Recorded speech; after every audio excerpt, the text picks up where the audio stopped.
มิ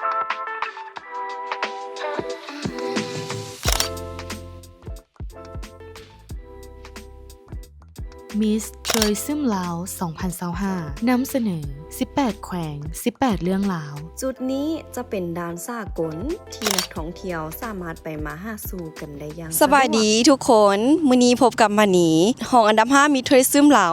2025 เนาะซึ่งพวกเขายังอยู่ที่แคมเปญ 18 แขวง 18 เรื่องราวและตอนนี้พวกเขาก็อยู่ที่แขวงบ่อแก้วซึ่งเป็นภาคเหนือของประเทศลาวนั่นเองและจุดที่มานียืนอยู่นี้นั่นก็คือสุดเขตสายแดนสามเหลี่ยมขำนั่นเองเนาะทุกคนเป็นจังได๋นั้นไปเบิ่งนำกันเลยสามเหลี่ยมขำแม่นเขตสายแดนที่มีรูปทรงเป็นลักษณะสามเหลี่ยมซึ่งจะพบเห็นที่แขวงบ่อแก้วเท่านั้นฝั่งฝากน้ำคลองนั่นแม่นประเทศไทยและมีพื้นที่ดินที่เป็นลักษณะสามเหลี่ยมนั่นแม่นประเทศเมียนมา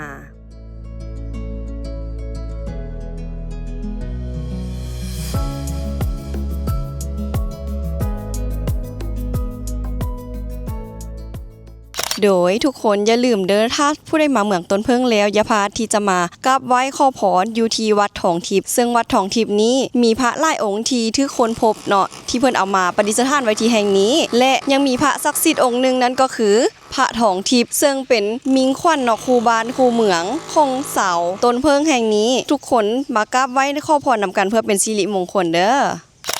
วัดทองทีเป็นวัดที่ศักดิ์สิทธิ์หลายซึ่งเป็นวัดที่มีพระเจ้าใหญ่นั่นก็คือพระเจ้าทองทิพย์และมีความพิเศษไปกว่านั้นแม่นเพิ่นได้อัญเชิญพระพุทธรูปที่ถูกค้นพบจากใต้แม่น้ำคองมาประดิษฐานไว้ที่วัดแห่งนี้นำชาวบ้านว่ากันว่ามาขอพรที่นี้แม่นจะสมหวังทุกคน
นอกจากนี้เพิ่นยังมีโครงการสร้างพระพุทธรูปใหญ่นั่นก็คือพระเจ้าสุวรรณขุมคำซึ่งเป็นหลักฐานทางศาสนาและวัฒนธรรมของสาวแขวงบ่อแก้วสะท้อนความเชื่อและวิถีชีวิตของสาวลาวตามลุ่มแม่น้ำคองและเป็นมิ่งขวัญคูบ้านคูเมือง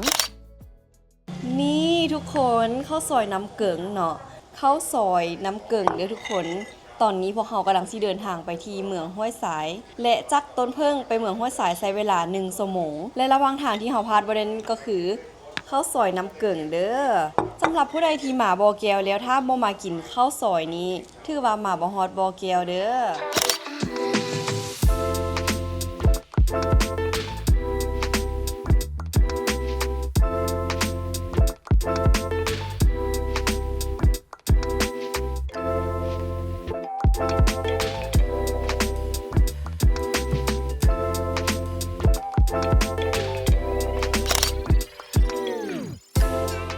และเฮามาบ่อแก้วแล้วจุดที่เช็คอินที่ห้ามพลาดเลยนั่นก็คือสถานที่แห่งนี้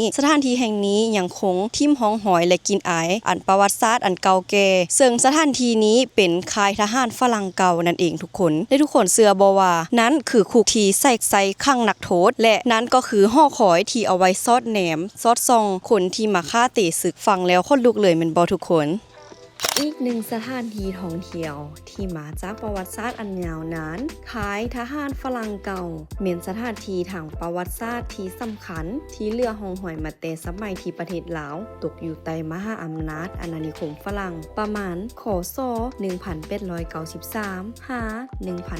1954 มีรูปแบบสถาปัตยกรรมฝรั่งเป็นจุดเชื่อมโยงประวัติศาสตร์ลาวฝรั่งในยุคนั้น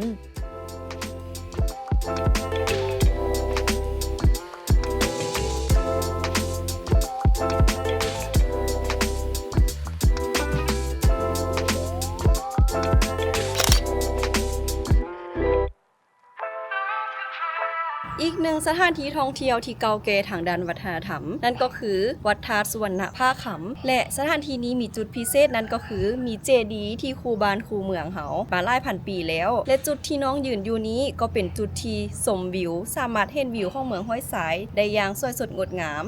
และสถานที่แห่งนี้ยังมีอากาศที่เย็นสดชื่นตลอดปีเลยทุกคน จุดพิเศษของวัดนี้แม่นมีเจดีย์ที่มีอายุกว่าพันปี และยังมีวิวทิวทัศน์สวยงาม วิวแคมป์โค้งให้ได้ชมความสวยงาม และแข้งบ่อแก้วเองก็ยังมีเอกลักษณ์ของความเป็นลาวซึ่งการท่องเที่ยวจะเน้นไปทางด้านวัฒนธรรมและทุกๆปีก็ยังมีเทศกาลใหญ่นั่นก็คือเทศกาลดอกงิ้วบานนั่นเองเพื่อสร้างความฟดฟื้นให้แก่ฤดูดอกงิ้วบานซึ่งภายในงานก็จะมีกิจกรรมหลายอย่างเช่นการละเล่นบรรดาเผ่าของ13เผ่า7แสงของคนที่อาศัยอยู่ในแขวงบ่อแก้วและไฮไลท์นั้นก็คือการประกวดนางสาวดอกงิ้วบานเชิญทุกคนมาชมมาเชียร์นางสาวดอกงิ้วบานนำกันเด้อ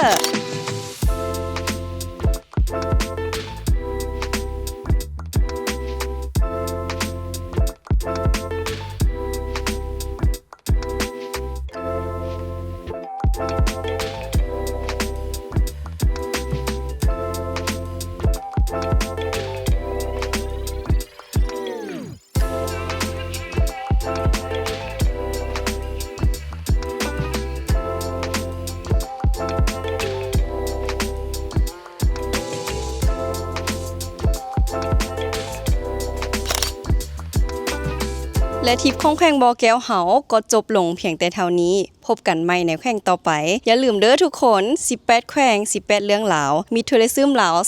2025บ๊ายบาย